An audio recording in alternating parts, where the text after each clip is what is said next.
Hello everyone, Zane with you, and today we'll show you how to transfer Amazon gift card balance to another account.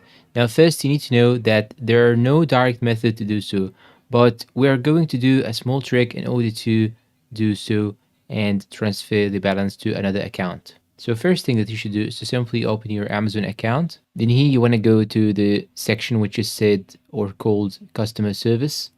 Then once you go to customer service, go to payment, charges or gift cards on the top right side.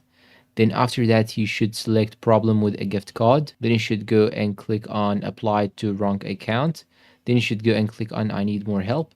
Then here you have two options, request a phone call where you can talk with someone of Amazon representatives or chat with some of their customer support representatives also.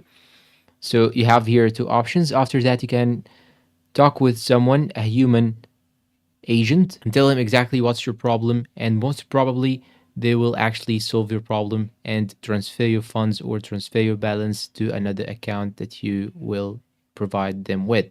And that's all for today's video. If you found it helpful, please support us with like, subscribe, comment, share. Thank you for watching, and goodbye.